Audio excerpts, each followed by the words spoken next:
Cinema Shogun here, and Vladimir Putin has just declared war on Ukraine. As most of you all probably already know, I have been following this story for a while now. Like months ago, I was on top of this story well before it was used as a talking point in the mainstream media to distract us from other news stories. I've been paying very close attention to this story.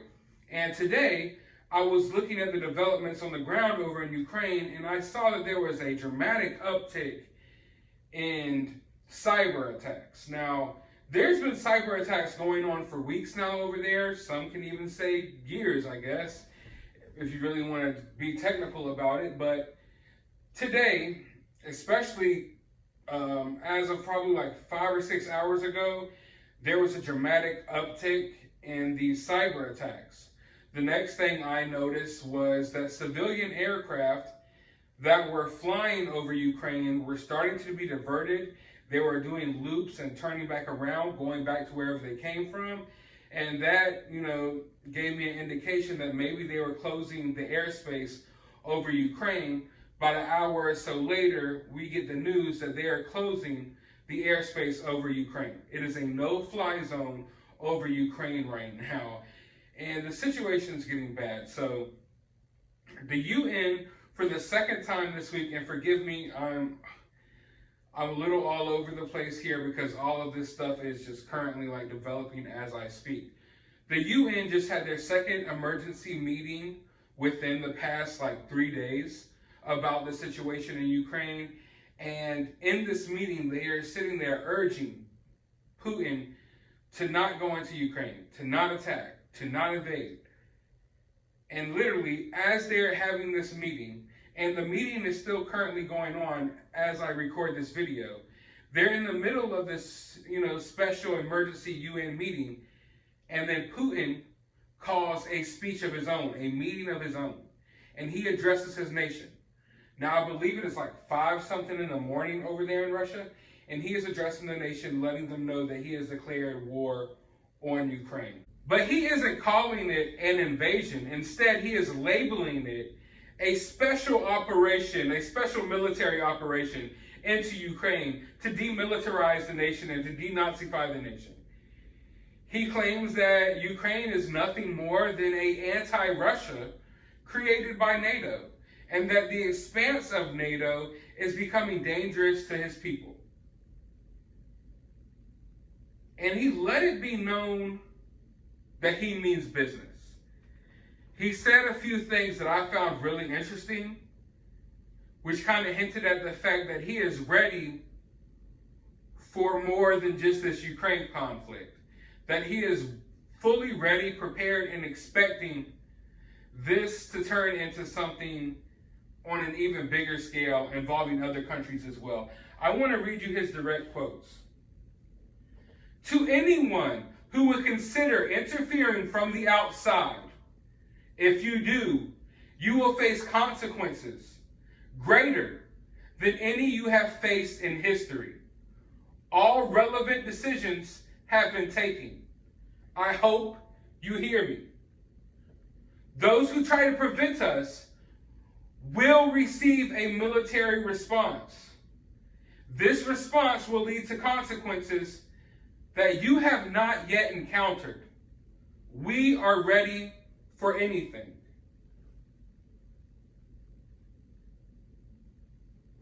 Those words are very scary to me. Because I told you all since the beginning that I don't think this situation is going to end with Ukraine. This is going to boil over to something way bigger than any of us could possibly imagine. And I'm calling it now. If this doesn't somehow get nipped in the bud quickly, this is going to boil over into something that none of us could possibly imagine. And I want you all to understand, this is me reporting the news. This is me telling you what I feel is going to happen. I don't think for 1 second that America should get involved. I don't think we should. But will we? You bet your ass we will. You bet your ass that if this, draws out, we would be involved in no time.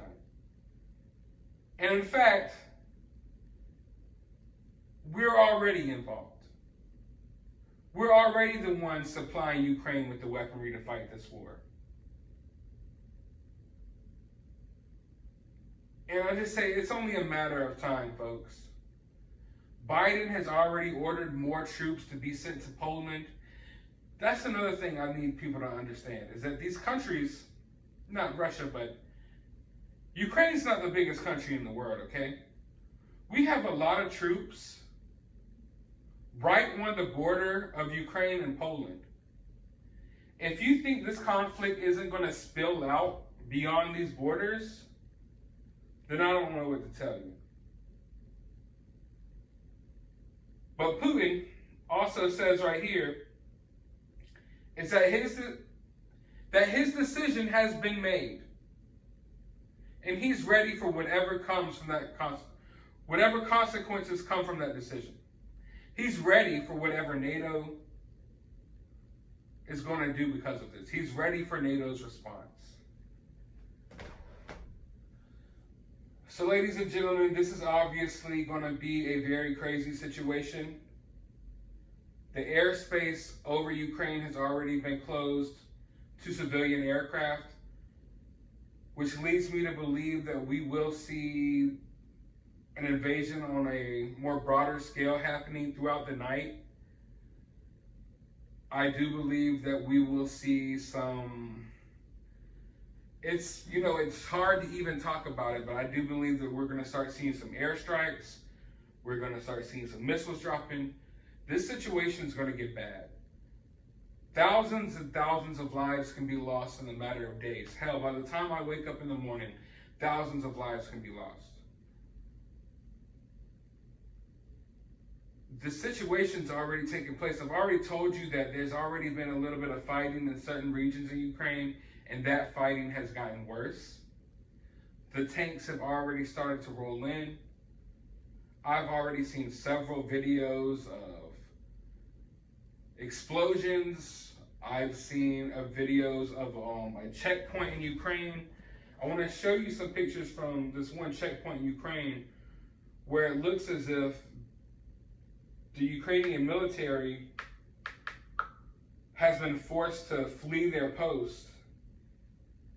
It's just horrific that in this day and age, we're watching this just play out in real time. But I believe it's called the Kalinchak checkpoint, and it is under Russian attack. And at this point, from what it appears, it has already been taken over. The situation is going to continue to play out. The situation is going to get worse. I don't want to go on a rant here, but I will say this. I do want to end my video with this. Be careful who you get your news from. I'm not saying you have to get your news from me. Get it from wherever.